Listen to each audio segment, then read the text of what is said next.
The gunshot that shattered the window of the general store sent Diana Jensen diving behind a rain barrel, her heart hammering so hard against her ribs she thought they might crack.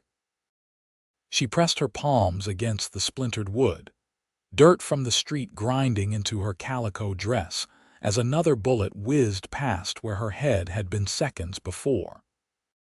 This was supposed to be a fresh start in Colorado territory, a chance to escape the gambling debts her late husband had left behind in Missouri. But apparently trouble had a way of finding her no matter how far west she ran. It was September of 1874, and Durango was still rough around the edges, a mining town that attracted both fortune seekers and the lawless men who preyed on them. Diana had arrived just 3 weeks ago with nothing but a worn carpetbag and the clothes on her back, taking a job serving meals at the boarding house on Main Street. The work was honest and the pay was meager, but at least it was hers. At least she could sleep without wondering if someone would come knocking in the night, demanding payment for debts that were not her own. The shooting had started because of a card game gone wrong in the saloon next door. 2 miners, drunk on whiskey and convinced the other was cheating, had taken their dispute into the street. Diana had simply been in the wrong place at the wrong time, crossing from the boarding house to buy thread for mending. Now she was trapped, pressed against the barrel while lead flew overhead and men shouted curses she tried not to hear. "Stay down," a voice commanded, deep and rough as gravel, and suddenly there was a man crouching beside her, a mountain of a man whose shoulders seemed to block out the sun itself. He wore buckskin and fur, his dark hair falling past his shoulders, and his arms were corded with muscle that spoke of years spent wrestling with wilderness and survival. His eyes were the color of storm clouds, gray and intense, and they swept over her with an assessment that was both quick and thorough. "Are you hurt?" he asked, and Diana found herself shaking her head even though her hands were trembling badly enough that she had to clasp them together to still them. "I do not think so," she managed, her voice coming out smaller than she would have liked. The man nodded once, then rose to his full height, which had to be well over 6 feet, and stepped into the street with a confidence that bordered on reckless. "Enough." His voice carried like thunder across the town square, and something in the authority of it made even the drunk miners pause. "You two want to kill each other. You do it outside town limits where innocent people are not in the line of fire." One of the miners, a red-faced man with a patchy beard, swung his pistol toward the stranger. "This ain't your concern, mountain man. Best you move along before you catch a bullet yourself." The mountain man did not flinch. He stepped forward instead, his movements deliberate and unhurried, like a wolf approaching its prey. "I am making it my concern. There is a woman over there who nearly took a bullet because you two cannot handle your liquor. So here is what is going to happen. You are both going to holster those weapons, walk to the sheriff's office, and sleep off whatever poison you have been drinking. Or I will take those guns from you and you will not enjoy the process." There was something in his tone, some underlying promise of violence held carefully in check, that made the miners reconsider their odds. The red-faced one looked at his opponent, then back at the mountain man, and seemed to realize that this was not a fight worth having. He lowered his pistol slowly, muttering curses under his breath. The other miner followed suit, and within moments the sheriff had arrived to haul them both away, still hurling insults at each other but no longer armed. The mountain man turned back to Diana, who had emerged from behind the barrel on shaking legs. Her dress was filthy, and there was a tear in the hem where she had caught it on a nail, but otherwise she was unharmed. She looked up at him, this stranger who had appeared like something out of a legend, and found herself at a loss for words. "Thank you," she finally managed, brushing ineffectively at the dust on her skirt. "I thought I was going to die right there in the street." He studied her for a moment, those gray eyes taking in details she could not guess at. "You are new to Durango," he said, and it was not a question. 3 weeks, Diana confirmed. "I came from Missouri looking for work. I serve meals at the boarding house." "You have people here." "Family," she shook her head. "Just me. My husband died last spring. There was nothing left for me back east except his debts, so I came west hoping to make a new start." Something flickered in his expression, too quick for her to identify. Sympathy, perhaps, or understanding. "This town can be dangerous for a woman alone. You should be careful where you walk and when." "I was only going to the general store," Diana said, a touch of defensiveness creeping into her voice. She had not survived a bad marriage and a journey across half the country to be lectured by a stranger, no matter how impressive his shoulders were. "I did not expect a gunfight in the middle of the afternoon." The corner of his mouth twitched, not quite a smile but close. "Fair enough. But Durango is not like back east. Out here, trouble does not wait for convenient times." He glanced at the setting sun, then back at her. "Come on. I will walk you back to the boarding house." Diana wanted to refuse, to assert her independence and prove that she did not need protecting. But the truth was her legs were still shaking, and her heart had not yet returned to its normal rhythm. She nodded and fell into step beside him, very aware of how small she felt next to his bulk. He moved with an easy grace that seemed at odds with his size, his eyes constantly scanning their surroundings as though assessing threats she could not see. "What is your name?" she asked as they walked. "I should know who to thank." "Xavier Morrison," he said. "Most people just call me Morrison. I am Diana Jensen. Mrs. Jensen, technically, though I suppose that title does not mean much now." "You are young to be a widow," he observed, and there was no judgment in it, just statement of fact. 22, Diana said. "My husband was older. He had a weak heart, the doctor said, though I think it was more the drinking and the gambling that killed him in the end." She was not sure why she was telling this stranger such personal things, but something about him invited honesty. Maybe it was the way he listened, really listened, instead of just waiting for his turn to talk. They reached the boarding house, a 2-story structure with peeling paint and a sagging porch that Mrs. Howell, the proprietor, kept meaning to fix. Diana paused at the bottom step, turning to face Xavier Morrison properly. In the fading light, he looked like something carved from stone, all hard angles and weathered strength. "Thank you again," she said, "for what you did. Not many men would have stepped into the middle of that." He shrugged, as though putting himself between her and flying bullets was nothing worth remarking on. "I was in town for supplies. Happened to be there." He hesitated, then added, "You watch yourself, Mrs. Jensen. A woman with your circumstances, alone in a place like this, it attracts attention. Not all of it good." Before she could respond, he had tipped his head in a brief nod and turned away, his long strides carrying him down the street toward the livery. Diana watched him go, something twisting in her chest that she did not want to examine too closely. She had been married for 3 years to a man who had never made her feel protected, who had in fact been one more source of danger and uncertainty in her life.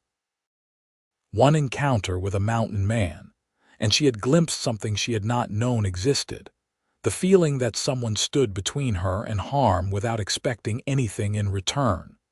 She shook herself and climbed the porch steps, pushing thoughts of Xavier Morrison aside. He had done her a kindness, but he was clearly just passing through town. She would likely never see him again, and it was foolish to dwell on a stranger's gray eyes or the way his voice had made her feel safe for the first time in longer than she could remember. The days that followed were busy enough to keep her occupied. Diana's work at the boarding house started before dawn and did not end until the dinner dishes were washed and put away. Mrs. Howell ran a tight operation, providing meals for the miners and prospectors who could not afford a room but still needed somewhere to eat.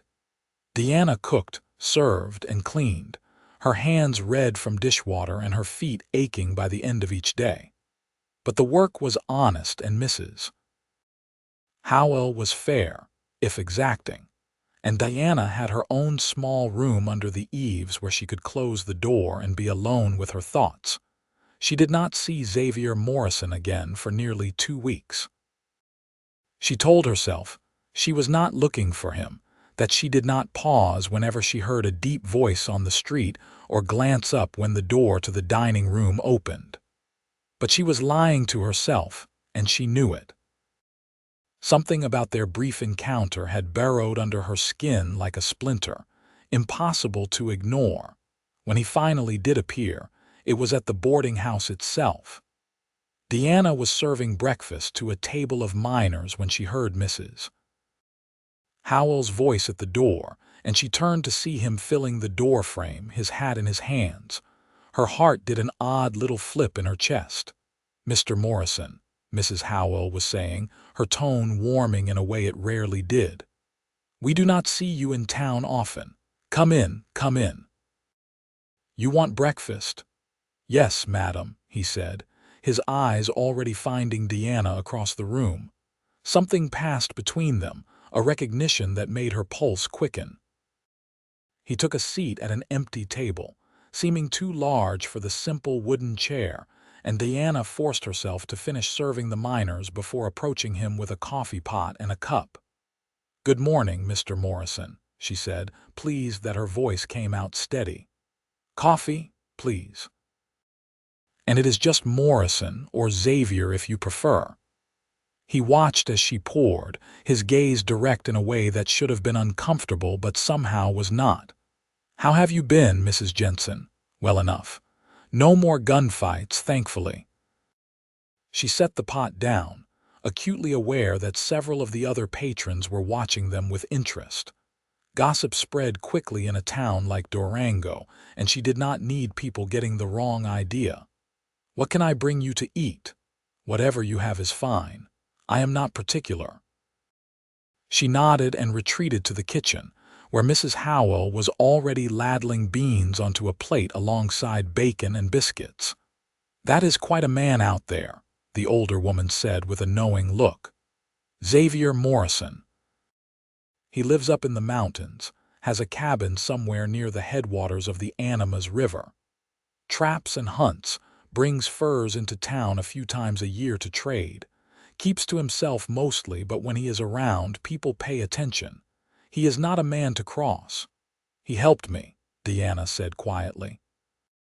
"2 weeks ago, when those miners were shooting, he stepped in and stopped it." Mrs. Howell's expression softened. "That sounds like Morrison. He has a reputation for being fair, for protecting those who cannot protect themselves. There are stories about him, though I do not know how many are true. Some say he was a soldier in the war, others that he lost his family to raiders and came west to escape the memories. Whatever his past, he is a good man to have on your side." Diana carried the plate out to Xavier, setting it before him with hands that were steadier than she felt. "Mrs. Howell says you live in the mountains." "I do." He picked up his fork, but his attention remained on her face. "I prefer the solitude. Come into town when I need supplies, but otherwise I keep my own company." "That sounds lonely," Diana said before she could stop herself. She flushed, aware she was being too familiar, but he did not seem offended. "It can be," he admitted. "But it is also peaceful. No politics, no games, no one trying to take what is yours. Just the land and the weather and your own skill at surviving. And you prefer that to people." His smile was small and a little sad. "I prefer it to most people, present company excepted." The words were simple, but they landed in Diana's chest with unexpected weight. She opened her mouth to respond, but Mrs. Howell called her name from the kitchen, needing help with something, and she had to excuse herself. For the rest of breakfast, she was too busy to do more than refill his coffee once, but she felt his presence like a warm fire at her back, steady and constant. When he left, he paid Mrs. Howell and paused at the door, catching Diana's eye across the room.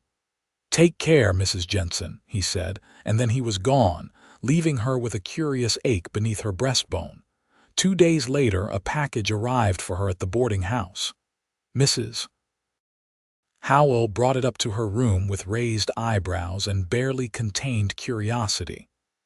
"This was dropped off for you this morning. No name on it, but I would wager I know who it is from." Diana unwrapped the brown paper to find a shawl, thick and warm, woven from soft wool in shades of cream and gray. There was no note, but she did not need one. She pressed the fabric to her face, inhaling the faint scent of wood smoke and pine, and felt something inside her chest crack open just a little. She wore the shawl the next time she went into town, and when she saw Xavier outside the general store loading supplies onto a pack mule, she made herself walk over to him. He looked up as she approached, his expression unreadable but his eyes warming when they met hers. "Thank you for the shawl," she said. "It is beautiful, but you did not have to do that." "Winter comes early in the mountains," he said. "I thought you might need something warmer than that thin cloak I saw you wearing. Still, it was very kind." She hesitated, then added, "Mrs. Howell says you live alone up in the high country. Do you ever get lonely?" He was quiet for a moment, his hands stilling on the rope he was tying. "Sometimes," he said finally. "But loneliness is safer than trust misplaced. I learned that the hard way." Diana understood that in a way she had not expected to. "My husband," she began, then stopped, unsure how to put her experience into words. "He was not a cruel man, not exactly, but he was careless with everything, including me. He gambled away what little we had, drank until he could not stand, and when he died, he left me with nothing but debts I could not pay. I married him because I thought I was supposed to, because my family said he was a good match. But I never felt safe with him. Not once in 3 years." Xavier's gaze sharpened, something fierce flickering in those gray eyes. "You deserved better than that." "Maybe," Diana said, "but what we deserve and what we get are not always the same thing." She pulled the shawl tighter around her shoulders, feeling the weight of his attention like a physical thing. "I should let you get back to your supplies. I just wanted to say thank you." "Wait." He reached into one of his saddlebags and pulled out a small leather pouch. "This is mint. Good for tea, helps with digestion and nerves. I grow it near my cabin. Thought you might like some." She took the pouch, their fingers brushing briefly, and felt that touch like a spark. "You grow mint in the mountains. I have a small garden. Herbs mostly, things that keep well. It passes the time, and I like having fresh greens in the winter." He paused, then added, "If you ever need anything, anything at all, you can leave word at the livery. I check there when I come into town." "Thank you," Diana said softly. "That means more than you know." She walked back to the boarding house with the mint clutched in her hand, aware that something was shifting inside her, some long, frozen part of her heart beginning to thaw. Xavier Morrison had no reason to care whether she was warm or whether her nerves troubled her, but he did anyway. He saw her, really saw her, in a way no one had in so long. That night, she made tea with the mint and sat by her small window watching the stars appear over the mountains. Somewhere up there, Xavier was in his cabin, alone in the wilderness. She wondered if he was thinking of her too, and the thought made her smile despite herself. The next weeks settled into a pattern. Xavier came to town more frequently than Mrs. Howell said was usual for him, always with some errand that brought him past the boarding house. Sometimes he stayed for a meal. sitting at the same table and talking with Diana in the brief moments when she could spare time from her work. Other times, he simply appeared when she was walking to the general store or the dry goods shop, falling into step beside her with an ease that felt more natural each time. They talked about everything and nothing. He told her about the mountains, about tracking elk through fresh snow, and the way the aspens turned gold in autumn. She told him about Missouri, about growing up on a small farm and marrying too young to a man she had not really known. He never pushed for more than she wanted to share, and she found herself opening up to him in ways she had never managed with anyone else. "Why did you come west?" she asked him one afternoon as they walked along the river that ran through town. It was late October now, the air crisp with the promise of winter, and the cottonwoods lining the bank were bright yellow against the blue sky. Xavier was quiet for a long moment, his eyes on the water. "I was at Antietam," he said finally. "September of 1862. I was 19 years old and I thought I knew what war was. I was wrong." He paused, his jaw working as though the words were difficult to form. "I saw things there, did things, that I cannot forget no matter how much I might want to. When the war ended, I tried going home to Ohio, but everything felt wrong. Too many people, too much noise, too many memories. So I came west, kept going until I found a place remote enough that the only voices I heard were my own and the wind." Diana's throat tightened. She reached out without thinking and touched his arm, feeling the solid warmth of him through his shirt. "I am sorry. That must have been terrible. It was a long time ago." But his hand came up to cover hers where it rested on his arm, and his touch was gentle. "I have made peace with most of it." The solitude helped. Most of it. He looked down at her, and she saw something raw in his expression. "I lost my best friend at Antietam. We grew up together, joined up together. He died in my arms, and there was nothing I could do to stop it. For a long time, I blamed myself for surviving when he did not. Coming out here, building a life in the mountains, it gave me a way to live with that guilt." "It was not your fault," Diana said fiercely. "War is senseless and cruel, but what happened to your friend was not your doing." "I know that now." His thumb stroked across her knuckles, the gesture absent but intimate. "But knowing and feeling are different things. I am still learning to forgive myself." They stood there by the river, hand in hand, and Diana felt the last of her walls crumbling. This man, with his quiet strength and his hidden wounds, understood her in ways she had not thought possible. He knew what it was to be hurt, to survive, to keep going even when everything inside you wanted to stop. "Diana," he said, and it was the first time he had used her given name. The sound of it in his deep voice made her shiver. "I need to tell you something, and I want you to be honest with me about how you feel." Her heart was suddenly pounding. "All right. I have been coming into town more than I need to because I want to see you. I think about you when I am at the cabin, wonder what you are doing, whether you are safe and happy. I know you have been through a bad marriage and maybe you are not looking for anything like this, but I cannot help how I feel. You have gotten under my skin, and I find myself wanting things I thought I had put aside for good."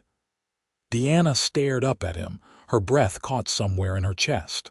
"What kind of things?" "Companionship," he said. "Someone to talk to at the end of the day. Someone to share meals with, to sit by the fire with when winter comes. Someone to care for and protect, not because she needs it, but because I want to." His hand tightened on hers. "I am not a rich man, Diana. I do not have much to offer except a cabin in the mountains and a life that is simple and hard. But if you would consider it, I would like to court you properly. I would like to see where this could go between us." Her eyes were stinging, and she realized with surprise that she was close to tears. No one had ever asked her what she wanted before, not like this. Her parents had arranged her marriage to James Jensen, and she had gone along with it because that was what daughters did. But Xavier was offering her a choice, giving her the power to decide her own future. "Yes," she whispered. "Yes, I would like that very much." The smile that spread across his face transformed him, taking years off his weathered features. He raised her hand to his lips and pressed a kiss to her knuckles, his beard soft against her skin. "You have made me happier than I have been in a long time," he said. "I promise you, I will do everything in my power to keep you safe and content." "I believe you," Diana said, and realized it was true. For the first time in her life, she felt like she could trust someone completely, could rely on them to keep their word.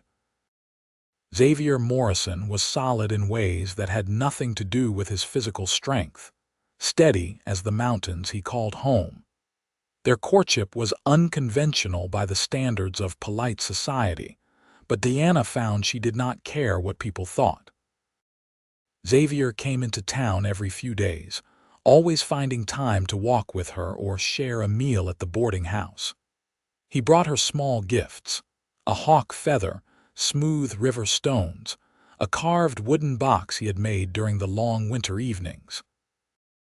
She treasured each one, not for their monetary value, but for what they represented: his time, his attention, his growing affection.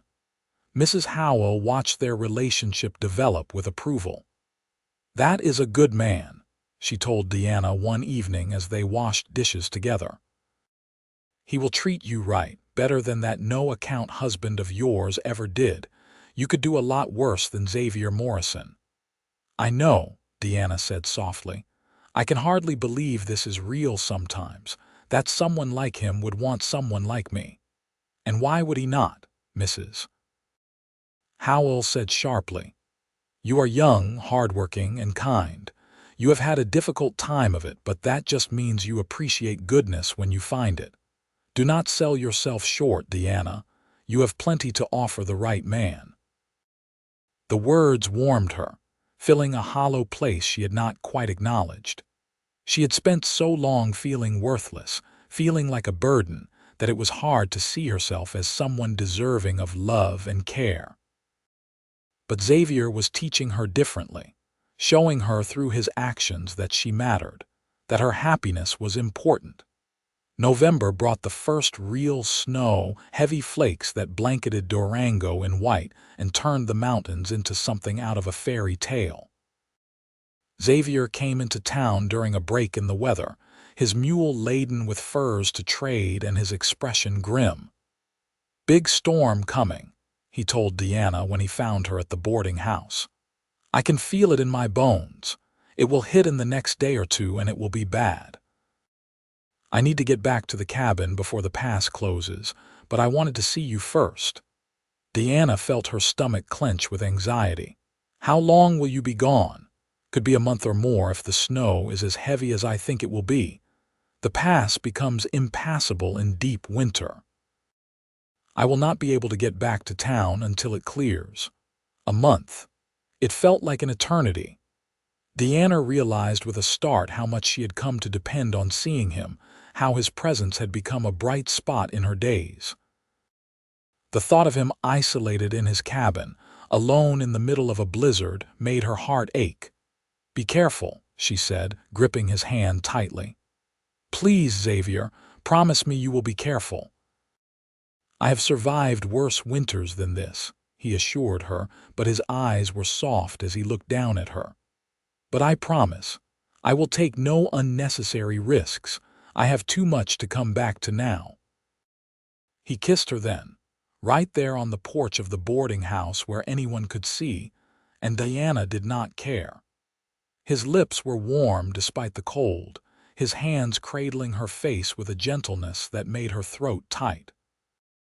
When he pulled back, she saw her own feelings reflected in his eyes: longing, tenderness, and something deeper that neither of them had quite put into words yet. "When I come back in the spring," he said quietly, "there is a question I want to ask you. But I want to do it right, want to give you time to be sure. So think about what you want, Diana. Think about whether a life in the mountains with me is something you could be happy with. She knew what he was asking, what he was offering, and her answer was already forming in her heart. But she nodded, understanding that he wanted her to be certain that he did not want her to choose him out of desperation or loneliness. "I will think about it," she promised. "But Xavier, I already know," he pressed a finger to her lips, silencing her gently. "In the spring, when the snow melts and the world comes back to life, that is when we will talk about the future. Until then, keep yourself safe and warm." He pressed something into her hand, and when she looked down, she saw it was a small knife in a leather sheath. "Just in case. I do not like leaving you here without protection." "I will be fine," Diana said, though she was touched by his concern. "Go, get back to your cabin before the storm hits." He left reluctantly, looking back twice as he led his mule down the snowy street. Diana watched until he disappeared from view, the knife heavy in her hand and her heart heavier in her chest. The storm Xavier had predicted arrived 36 hours later with a fury that rattled windows and piled snow in drifts higher than a man's head. For 3 days it raged, keeping everyone trapped indoors and testing the limits of Durango's supplies. When it finally cleared, the town was buried, the mountains invisible behind walls of white. Diana went about her work in a haze of worry, wondering if Xavier was all right, if his cabin was weathering the storm, if he had enough firewood and food to last. Mrs. Howell tried to reassure her, but even the older woman looked concerned. "He knows those mountains better than anyone," she said. "If anyone can survive up there, it is Morrison." The winter stretched on, long and hard. More storms came, each one adding to the snowpack and making Diana's anxiety grow. She tried to keep busy, taking on extra work at the boarding house, mending clothes for the miners, anything to keep her hands occupied and her mind from dwelling on worst-case scenarios. Christmas came and went, a subdued affair in the boarding house with Mrs. Howell making a special meal and some of the miners singing carols off-key. Diana tried to join in the festivities, but her thoughts kept drifting to a cabin in the mountains, to a man with gray eyes and a gentle touch who had shown her what safety felt like. In January, a group of trappers came through Durango, men who worked the high country and knew Xavier by reputation. Diana worked up the courage to ask them about him, her heart in her throat. "Morrison," one of them said, scratching his bearded chin. "Yeah, we know him. Saw his cabin about 3 weeks back when we were checking our trap lines. Smoke coming from the chimney, everything looked solid. He is holed up for the winter same as the rest of us mountain folk." The relief that flooded through Diana was so intense it left her shaky. He was alive. He was safe. The cabin was standing. She thanked the trapper profusely and went back to work with a lighter heart. February was brutal, with temperatures dropping so low that water froze solid in the buckets overnight. But Diana noticed that the days were getting longer, the sun climbing a little higher each day.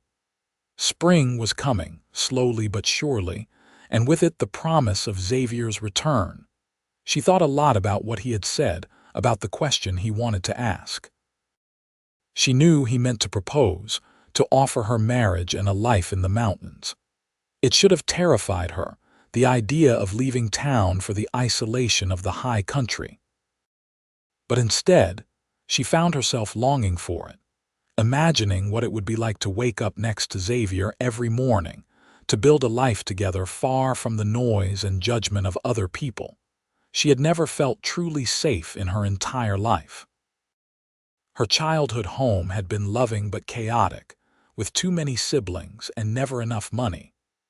Her marriage to James had been a slow descent into anxiety and fear, never knowing whether he would come home drunk or whether there would be food on the table.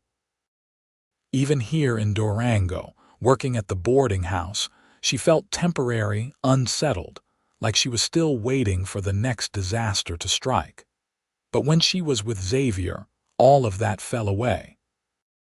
He made her feel protected in a way that had nothing to do with weakness and everything to do with being valued, being cherished.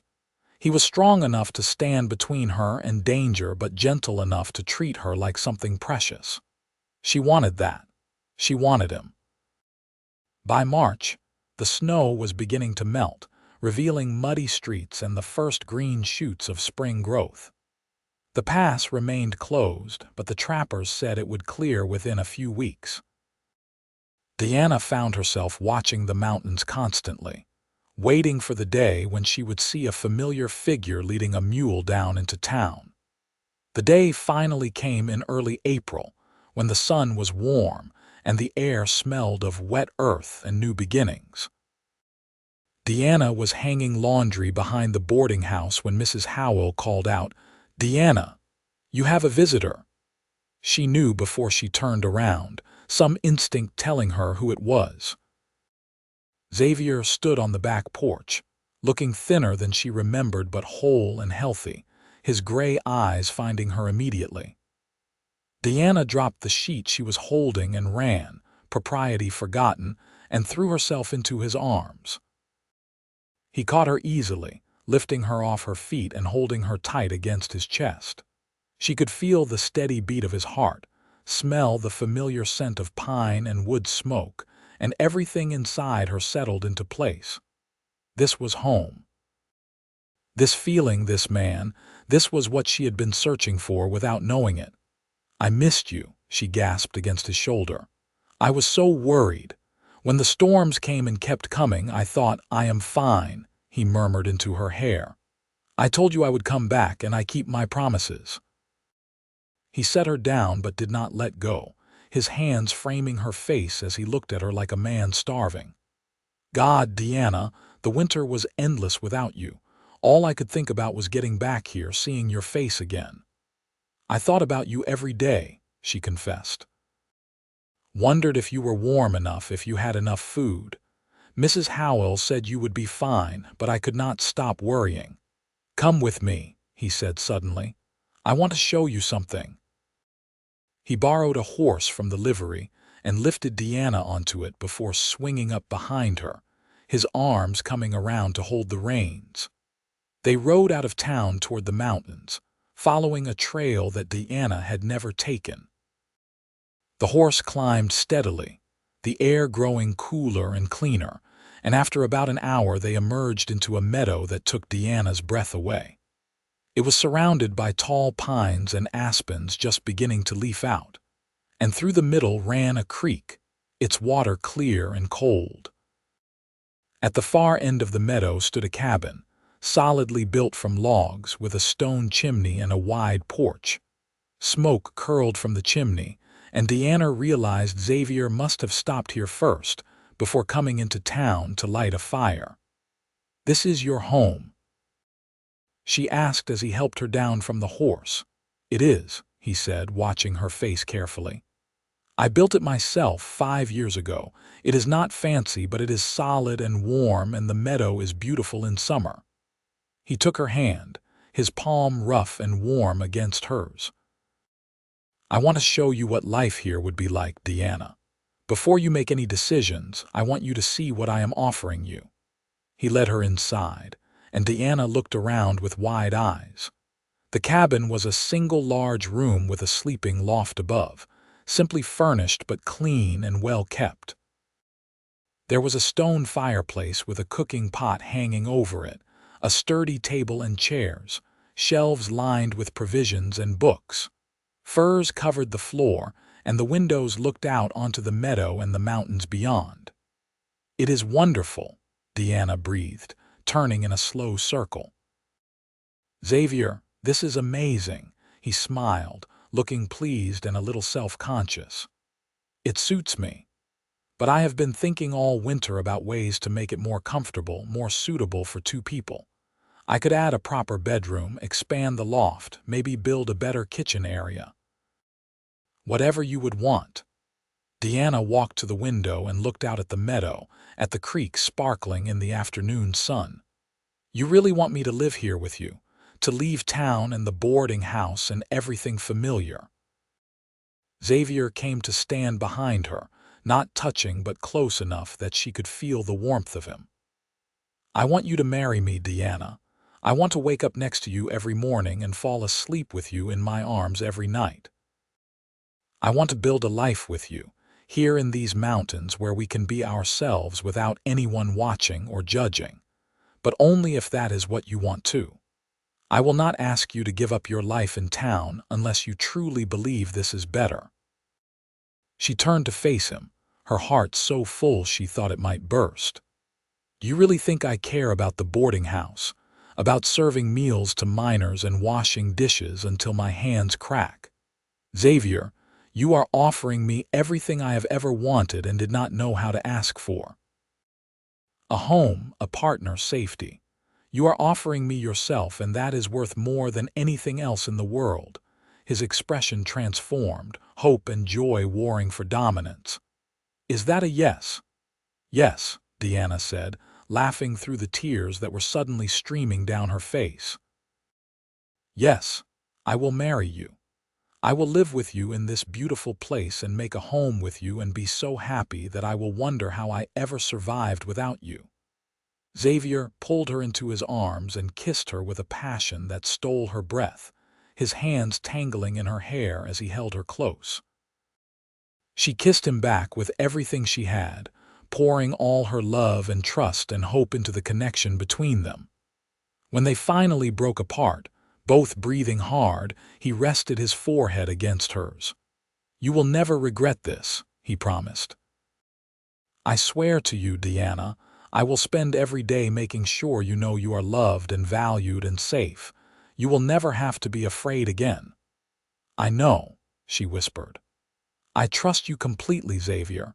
You have become my shelter from every storm, the one place where I can rest and be at peace." They spent the rest of the afternoon at the cabin, with Xavier showing her everything.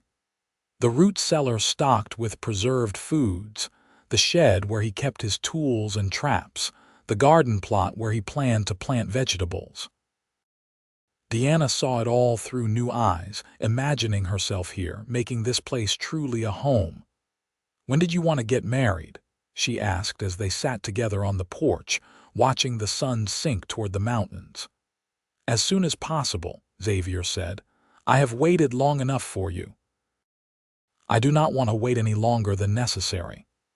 There is a circuit preacher who comes through Durango every few weeks," Diana said. "He should be here next week, actually. We could marry then if that is not too soon." "That is perfect." He squeezed her hand. "1 week, and then you will be my wife and I will be your husband, and nothing will ever come between us again." They rode back to town as the stars began to appear, Diana leaning back against Xavier's chest and feeling more content than she could remember being in her entire life. When they reached the boarding house, he helped her down and kissed her goodly, lingering over it as though reluctant to let her go. "1 week," he said again. "I will stay in town until then, get everything arranged, and Diana, thank you for taking a chance on me, for trusting me. I will not let you down." "I know you will not," she said simply, and meant it with every fiber of her being. The next week passed in a blur of preparation. Mrs. Howell was delighted by the news and insisted on helping Diana prepare for her wedding. "You deserve some happiness after everything you have been through," she said, pressing a length of blue fabric into Diana's hands. "Make yourself a proper wedding dress. Nothing fancy, but something new just for you." Diana sewed late into the nights, creating a simple but lovely dress in the blue fabric, with white lace at the collar and cuffs that Mrs. Howell donated from her own stores. It was the most beautiful thing she had ever owned, and when she put it on the morning of the wedding, she barely recognized the woman staring back at her from the small mirror. The ceremony took place in front of the boarding house, with half the town turning out to witness it. Xavier wore clean buckskins and a white shirt, his hair pulled back and his beard neatly trimmed, and when Diana saw him waiting for her, the look in his eyes made her throat tight with emotion. The circuit preacher, a kindly man named Reverend Matthews, kept the service short and sweet. "Do you, Xavier Morrison, take this woman to be your lawfully wedded wife, to have and to hold, to cherish and protect, for as long as you both shall live?" "I do," Xavier said, his voice strong and clear, his eyes never leaving Diana's face. "And do you, Diana Jensen, take this man to be your lawfully wedded husband, to have and to hold, to cherish and support, for as long as you both shall live?" "I do," Diana said, her voice shaking slightly with the enormity of the moment. This was real. This was happening. She was marrying this incredible man who had shown her what love was supposed to look like. "Then, by the power vested in me, I pronounce you husband and wife. Xavier, you may kiss your bride." Xavier cupped her face in his hands and kissed her gently, reverently, as though she were something infinitely precious. The small crowd cheered and clapped, and when they broke apart, Diana was smiling so hard her cheeks ached. Mrs. Howell had prepared a wedding supper, a feast by boarding house standards, and there was music and dancing as the sun set over the mountains. But Diana was eager to leave, to start her new life, and Xavier was clearly of the same mind. They made their excuses as soon as politely possible and rode out of town together, heading for the cabin in the mountains. It was full dark by the time they arrived, but Xavier had left a lamp burning in the window, and the cabin glowed with warm light. He helped Diana down from the horse and swept her up into his arms, carrying her over the threshold as tradition demanded. "Welcome home, Mrs. Morrison," he said, setting her down gently just inside the door. Mrs. Morrison. Diana had been Mrs. Jensen for 3 miserable years, but the name had never felt like hers. Mrs. Morrison, though, that felt right. That felt like the beginning of something good. Xavier built up the fire while Diana looked around the cabin with new eyes. It was hers now, theirs, a place they would build their life together. She saw that he had made changes already. There were wildflowers in a jar on the table, extra blankets on the bed in the loft, curtains at the windows that had not been there before. "You have been making it ready," she said softly. "I wanted you to feel comfortable," he said, coming to stand beside her. "I know it is not what you are used to, being so far from other people, but I hope you will be happy here, Diana." She turned to face him, reaching up to touch his bearded cheek. "I know I will be. How could I not be when I am with you?" He caught her hand and pressed a kiss to her palm, his eyes dark with emotion. "I love you," he said, the words rough but sincere. "I should have said it before, but I love you more than I thought I could love anyone. You have given me a reason to come down from this mountain, a reason to hope for the future again. You are everything I never knew I needed." "I love you too," Diana whispered, tears spilling over to run down her cheeks. "You saved me, Xavier, not just that day in the street, but in every way that matters. You showed me what it means to be cared for, to be protected without being controlled. You made me feel safe for the first time in my life, and I will love you forever for that." He kissed her then, slow and deep, and Diana felt the last of her fears melt away. This was where she belonged. This was home. Not the cabin, though she already loved it, but Xavier himself, his arms around her and his heart beating steadily beneath her palm. They spent their wedding night learning each other by firelight, Xavier treating her with a tenderness that made Diana weep with joy. He was gentle and patient, taking his time to ensure her comfort and pleasure, and by the time they finally fell asleep wrapped in each other's arms, Diana felt transformed. This was what marriage was supposed to be: partnership, respect, love freely given and received. The weeks that followed were an adjustment as Diana learned the rhythms of mountain life. Xavier taught her to shoot, patiently coaching her until she could hit a target consistently. He showed her which plants were safe to eat and which to avoid, how to read the weather in the clouds, how to track animals through the forest. Diana had never imagined she would enjoy such things, but with Xavier by her side, every day was an adventure. She also set about making the cabin truly a home. She organized the shelves, added small touches like the embroidered pillows she made from scraps of fabric, planted herbs in the garden, alongside the vegetables. Xavier watched her with a small smile, clearly pleased to see her taking ownership of their space. "You have made this place brighter," he told her one evening as they sat together on the porch, watching the stars emerge. "I never realized how lonely I was until you came into my life." "I feel the same way," Diana said, leaning against his shoulder. "I thought I knew what my life would be, that it would always be about survival and getting through each day. But you have given me something to look forward to, something worth building." Summer in the mountains was glorious, with wildflowers carpeting the meadow and the creek running cold and clear. Xavier took Diana fishing and they spent lazy afternoons by the water, talking about everything and nothing. He told her more about his past, about his childhood in Ohio and the dreams he had held before the war shattered them. She told him about her own childhood, about her sisters and brothers scattered across the country now, about the hopes she had once had for a different kind of life. "Do you miss them?" Xavier asked. "Your family," Diana considered the question carefully. "Sometimes, but they have their own lives now and I have mine. Maybe someday we will visit or they will come see us. But I do not feel like I am missing something, if that is what you are asking. I am happy here with you. That is enough." August brought their first real test as a couple when a group of prospectors came through the high country, following rumors of gold in the streams. They were rough men, the kind who took what they wanted without asking permission. And when they stumbled upon Xavier's cabin, they made it clear they thought they could help themselves to whatever they found. Diana was in the garden when they arrived, and she heard Xavier's voice, low and dangerous, before she saw what was happening.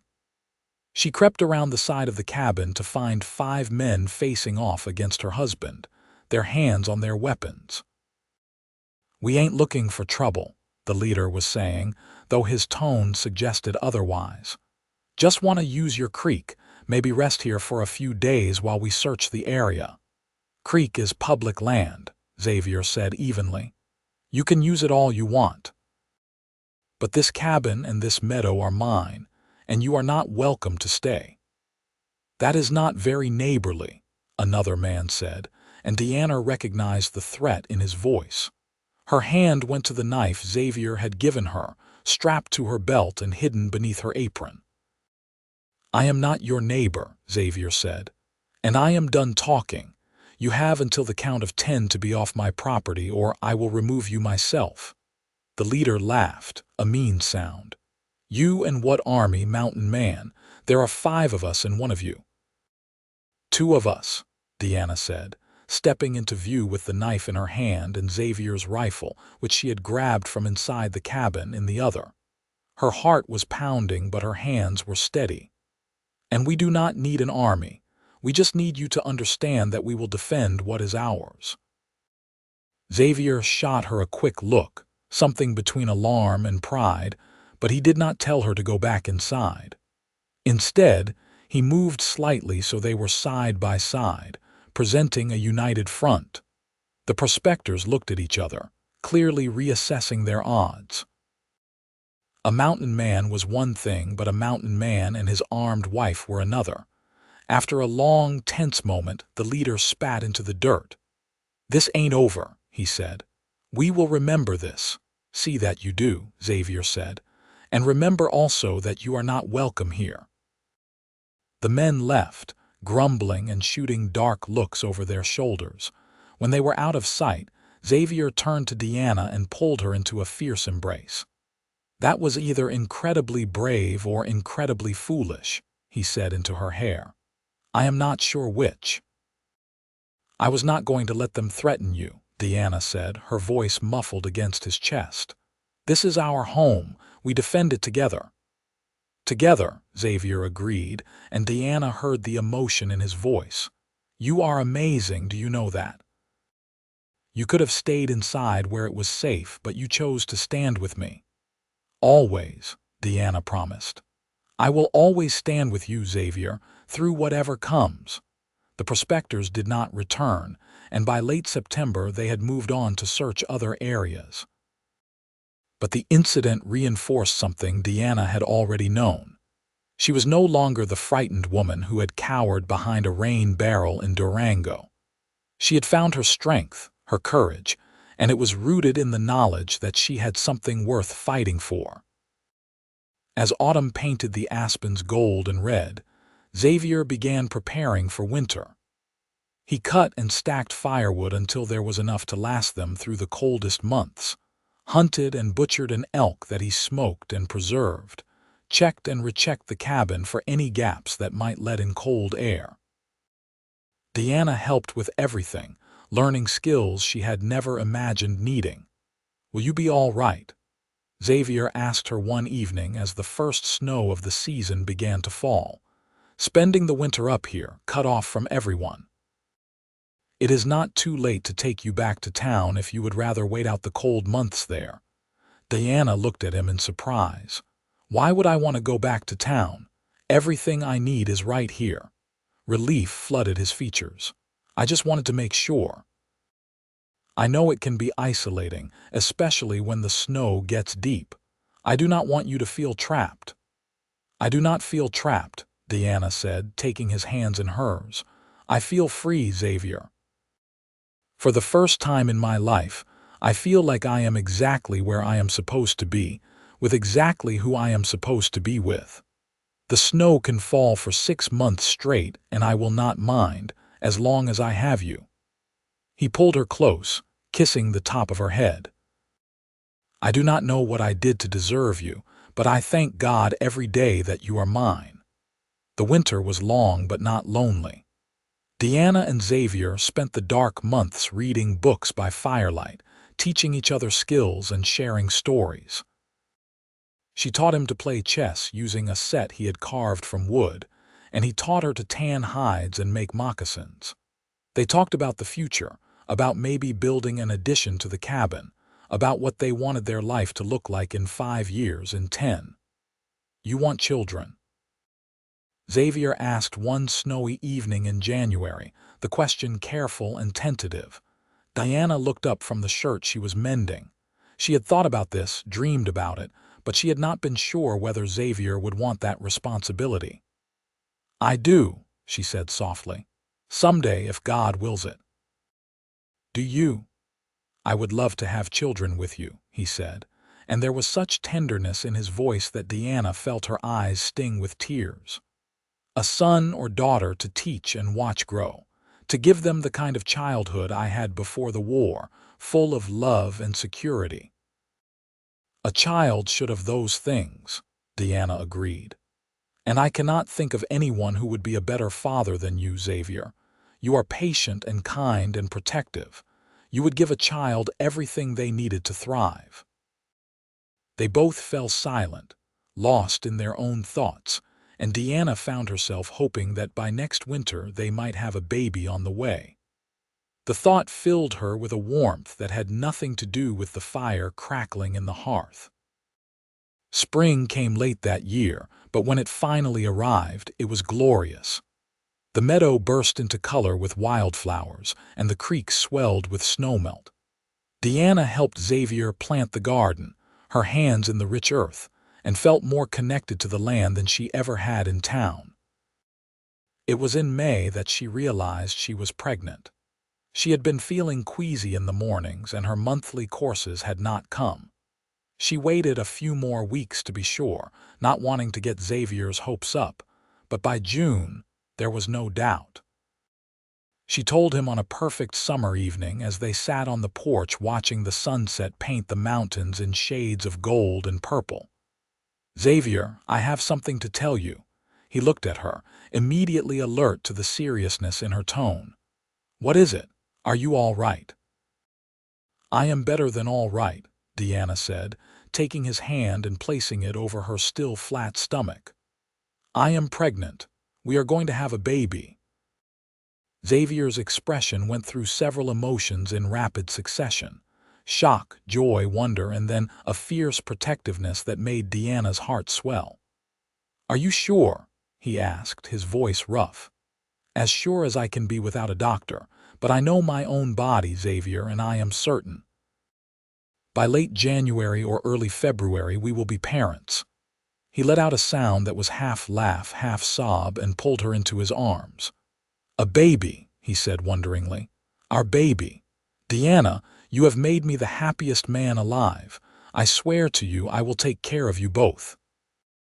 I will make sure you have everything you need." "I know you will," Diana said, smiling through her own tears. "You have been taking care of me since the day we met. This is just one more wonderful thing we get to experience together." The pregnancy progressed smoothly through the summer and fall. Xavier was almost comically protective, insisting that Diana rest more and do less heavy work. She humored him because she knew it came from love, but she also continued with most of her regular tasks, knowing that staying active was good for her and the baby. They spent the autumn preparing for the baby's arrival. Xavier built a beautiful cradle from pine, sanding and polishing it until it was smooth as silk. Diana sewed tiny gowns and blankets, her heart full every time she imagined their child wearing them. They talked about names, tossing ideas back and forth but not committing to anything yet. "I want to meet them first," Diana said. "See their face, hold them. Then we will know what name fits." Winter came early that year, and by December they were snowed in. Diana felt huge and ungainly, her belly so large she could barely see her feet. Xavier doted on her, rubbing her aching back and making sure she had plenty of water and nourishing food. He read to her in the evenings, his deep voice soothing her when she grew anxious about the upcoming birth. "What if something goes wrong?" she asked one night, voicing the fear she had been carrying for weeks. "What if I cannot do this, Xavier? What if I need help and there is no one here to give it?" He took her hands, his grip firm and reassuring. "I have helped birth calves and foals, and I have read everything I can find about delivering babies. I will not pretend I am a doctor, but I will do everything in my power to keep you and our child safe. And Diana, you are the strongest woman I know. You have survived things that would have broken lesser people. You can do this.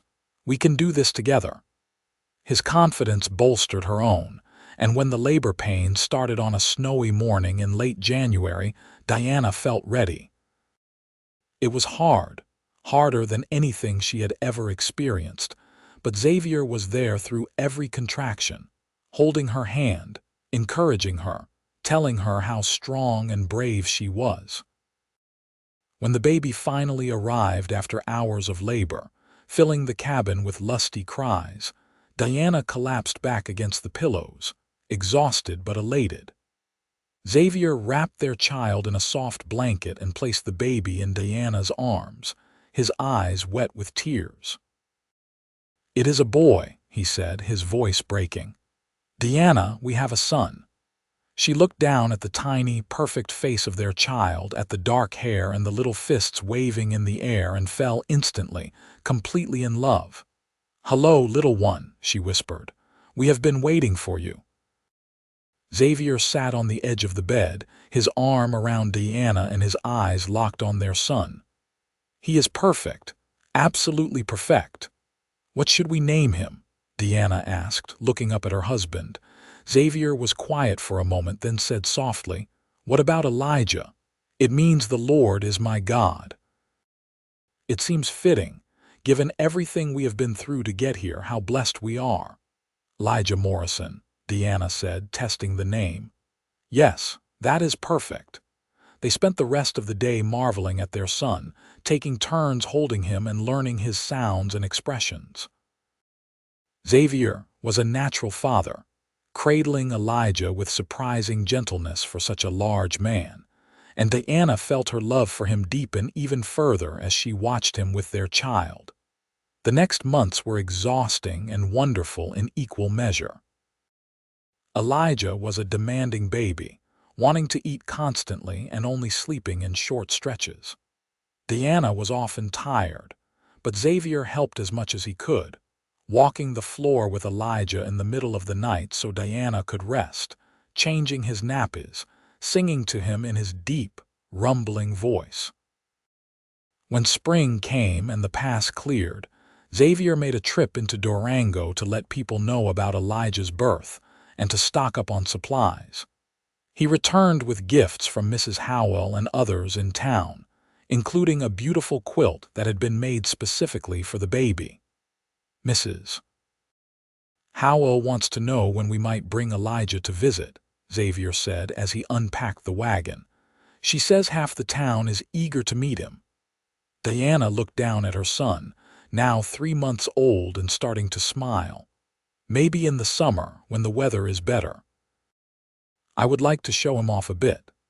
They made the trip in July, with Elijah strapped securely to Diana's chest in a sling Xavier had fashioned.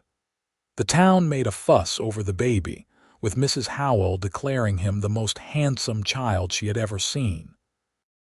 Diana enjoyed the visit, but she was also eager to get back to the cabin, to their quiet life in the mountains.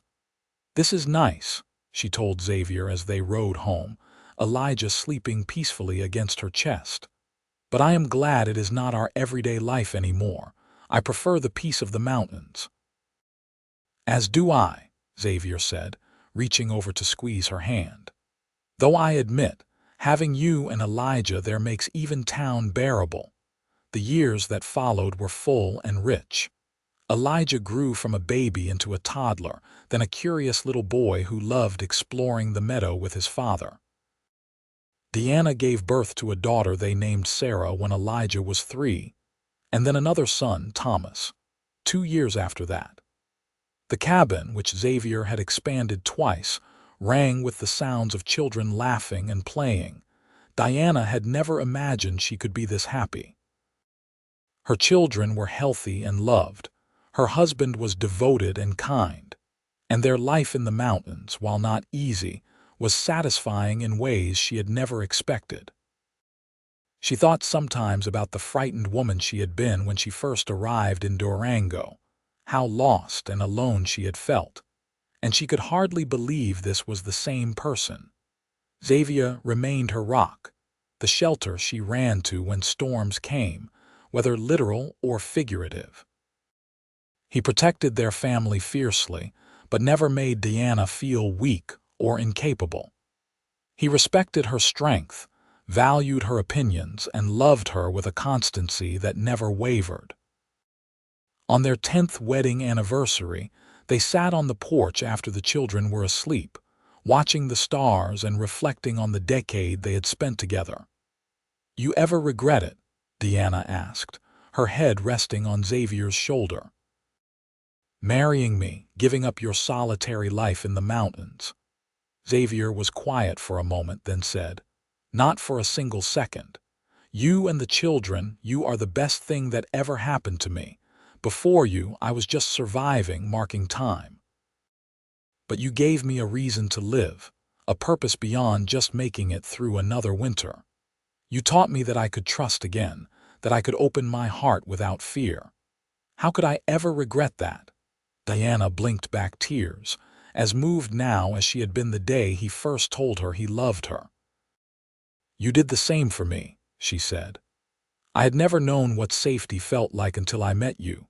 You became my shelter from every coming storm, the one constant I could rely on no matter what happened. You showed me that love does not have to hurt, that it can be gentle and strong at the same time." He kissed her then, slow and sweet, and Diana felt the same rush of emotion she had felt on their wedding day. 10 years, 3 children, countless hardships and joys, and she loved him more now than she had then. Here is to the next 10 years, Xavier said, raising an imaginary glass. And the 10 after that, and all the years beyond. I plan to spend every one of them loving you, Diana Morrison. And I you, Diana said, smiling up at the man who had changed her life in every possible way. Always and forever, Xavier, you and me against whatever comes. They sat together under the stars, wrapped in each other and in the life they had built. And Diana knew with absolute certainty that she was exactly where she belonged. The Wild West could be harsh and unforgiving, but here in these mountains with Xavier by her side, she had found her home, her peace, and her happily ever after. The years continued to pass in a rhythm of seasons and celebrations. Elijah grew into a strong, capable young man who shared his father's love of the mountains and his mother's kindness. Sarah was bright and curious, always asking questions and wanting to learn everything. Thomas was the baby, even as he grew, and he had inherited Xavier's quiet strength and Diana's determination. Diana sometimes took the children into Durango so they could experience town life and see Mrs. Howell, who had become like a grandmother to them. But they always returned to the cabin eagerly, preferring the freedom of the mountains to the constraints of town. Xavier taught his sons to hunt and trap, to read the land and respect it. Diana taught Sarah to cook and sew, but she also taught her to shoot and ride, wanting her daughter to be capable of taking care of herself. They raised their children with love and discipline, instilling in them the values that had guided their own lives: hard work, honesty, compassion, and resilience. When Diana was 38, she gave birth to one more child, a surprise daughter they named Grace.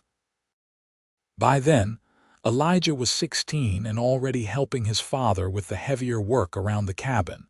Sarah was 13 and Thomas was 11, both old enough to help with the baby. "I thought we were done having children," Diana said to Xavier as she nursed Grace by the fire. "But I am so glad we have her. She feels like a gift, a reminder that life can still surprise us." Xavier, his hair now showing silver at the temples, smiled at his wife and new daughter.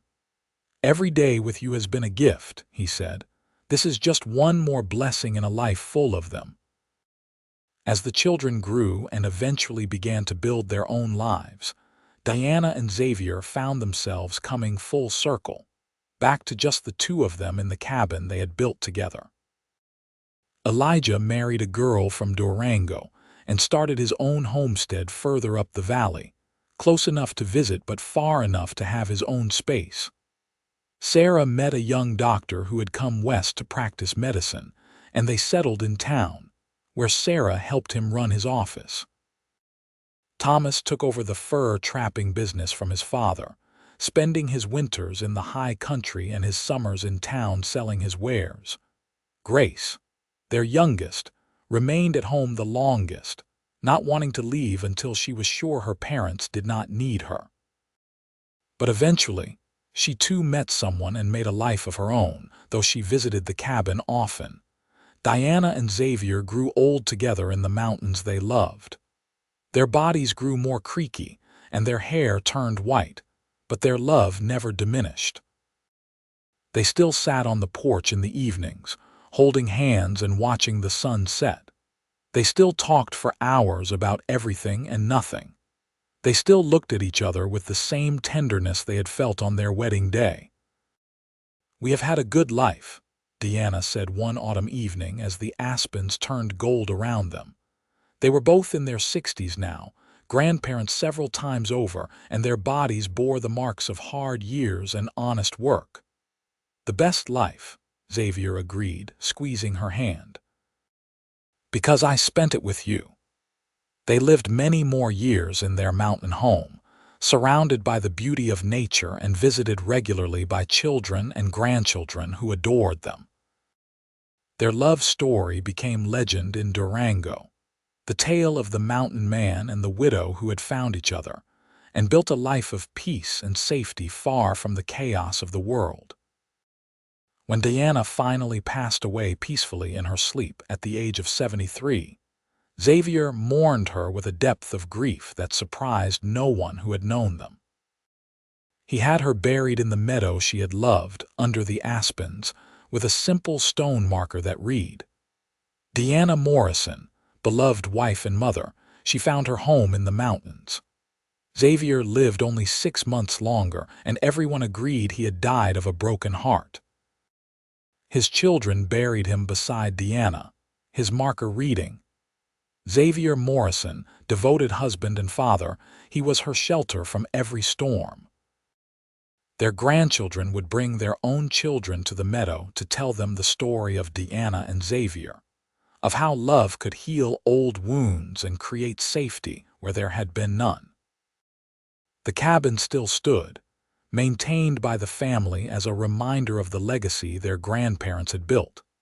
That true love was not about grand gestures or easy promises, but about showing up every day, about being a shelter when storms came, about choosing each other again and again through all the seasons of life.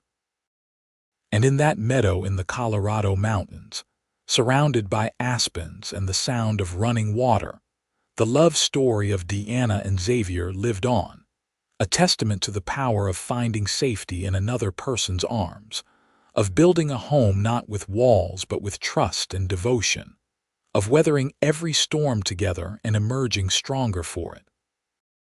Their children and grandchildren carried forward the lessons they had learned from Diana and Xavier. That love should make you feel safe, that strength and gentleness can coexist, that a life built on mutual respect and genuine care is worth more than all the gold in the mountains. The story of the woman who had never known safety and the mountain man who became her shelter was passed down through the generations, inspiring others to seek that same deep, abiding love. In the end, theirs was a simple story, really.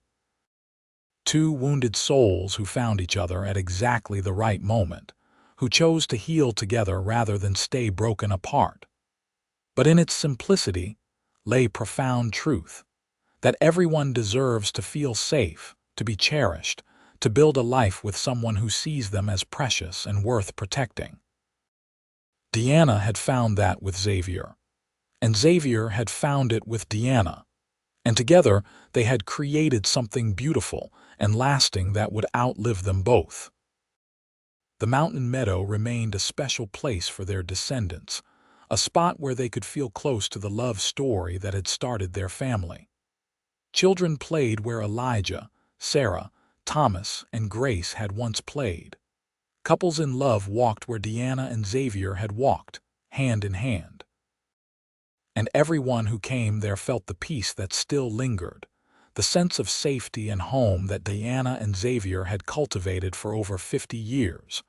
Their love had not been without challenges. There had been hard winters and lean years, illness and loss, moments of fear and uncertainty. But through it all, they had held onto each other, had been each other's constant in a changing world. Xavier had promised to be Diana's shelter from every coming storm, and he had kept that promise until his last breath.